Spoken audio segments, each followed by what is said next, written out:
소리가 는다는 것은 감이 느는 것뿐만 아니라 실제로 근육이 발달하는 원리예요. 근육이 느는 원리 그 자체는 데미지를 안 받을 수가 없어요. 조심만 해서 될 문제가 아니라는 겁니다. 그래도 어느 정도일 때 연습을 그만하는 것이 좋은지에 대한 기준을 알고는 싶다 한다면 말할 때 목소리가 변해져 있는지를 잘 보셔야 돼요. 노래할 때 피곤한 소리가 계속 난다, 쉰 소리가 나는 것 같다 정도는 성대가 살짝 부은 정도예요. 실제로 그 상태에서 내시경으로 촬영해보면 성대가 부어 있어요. 근데 이 정도는 큰 무리가 생기는 정도가 아닌데 그냥 편안한 음정을 내는데도 소리가 갈리거나 쉰 소리가 많이 나고 무엇보다 말을 할 때 목소리가 정상적이지 않게 소리가 난다, 쉰 소리로 말이 나온다거나 그럴 땐 좀 주의를 하셔야 돼요. 그리고 이게 또 나이에 따라 다른 게 20대 초중반까지는 쉬어도 정말 빠르게 회복이 됩니다. 아무리 목이 쉬어도 하루만 지나면 보통은 다시 돌아와요. 근데 이제 30, 그 이후부터는 진짜 가버려서 하루 이틀 정도는 최소 쉬어야 회복되는 경우가 많으니 나이에 따라 적절히 조절할 필요는 있습니다. 발성적으로 소리가 더 나아지고 늘어간다는 것은 감으로 익히고 알게 되는 정도로는 부족합니다. 훈련이 없잖아요. 감은 방향점이 그냥 보이는 거고요. 실력이 는다라는 건 실제로 그 감을 가지고 꾸준히 달려가야 느는 거예요. 바로 그게 발성 공부의 핵심입니다. 감으로 배우는 공부는 데미지를 안 입죠.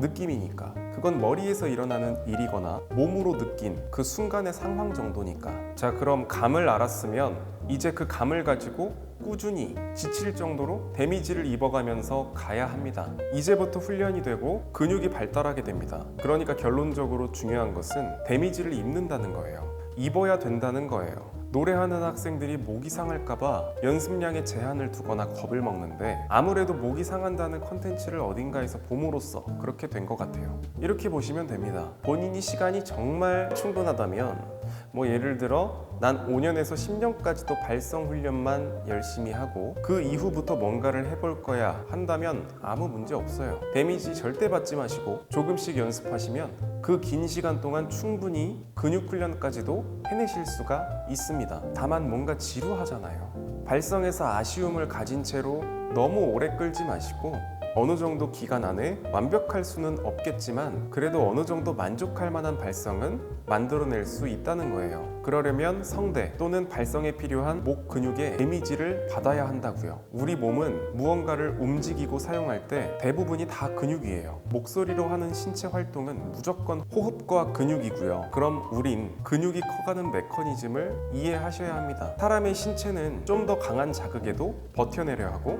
버텨낼 수 있는 상태를 만들기 위해 신체가 점점 디벨롭합니다. 그래서 바디빌딩을 준비하는 분들은 점진적 과부하 루틴을 반드시 지키며 운동을 하죠. 점진적 과부하란 오늘 10kg를 들었으면 내일은 조금이라도 더 많은 11kg를 들고 12kg를 들고 하는 방식으로 몸이 정체기에 빠지지 않도록 조금 더 많은 자극을 주면서 성장시켜 갑니다. 목소리도 똑같아요. 데미지를 두려워하고 목이 상하면 어쩌지 하고 소리를 아끼는 것을 위주로 가면 물론 소리는 맑고 깨끗하겠죠. 근데 발성적으로 진행이 안 돼요. 더디게 되죠. 자, 그래서 다시 연습은 어느 정도에서 멈추냐. 노래를 하다가 말을 해봤을 때 목소리가 온전한지를 체크해 보세요. 노래를 많이 하게 되면 목이 붓는다고 했죠. 그러면 이제부터 조금씩 쉰 소리가 나기 시작하는데 노래할 때는 쉰 듯한 느낌이지만 말할 때는 아직 멀쩡하다면 그 정도는 괜찮습니다. 가수나 뮤지컬 활동하시는 분들도 그 정도 쉬는 정도는 아무렇지도 않게 생각하고 더 소리 많이 내세요. 그러니까 미리 너무 겁먹지 마시고 말을 하는데도 목소리가 너무 쉰 듯한 느낌이다 하면 그땐 진짜 쉬는 편이 좋아요. 말도 잘 안 나올 정도로 반복해서 수개월 동안 연습을 하게 되면 버틸 수 있는 한계를 과하게 넘어서서 몸이 애를 쓰다가 생기게 되는 게 굳은 살, 즉 성대결절이에요. 그리고 성대가 애초에 유별나게 약한 사람도 있어요. 이런 분들은 반드시 레슨을 받으면서 짧은 시간을 레슨 때에 효율적으로 사용하면서 근력을 키워나가시는 게 무엇보다 중요하고요. 하지만 대부분은 레슨 받을 때도 빡세게 하시고 본인 스스로 연습할 때도 빡세게 해서 빨리빨리 늘어가시면 됩니다.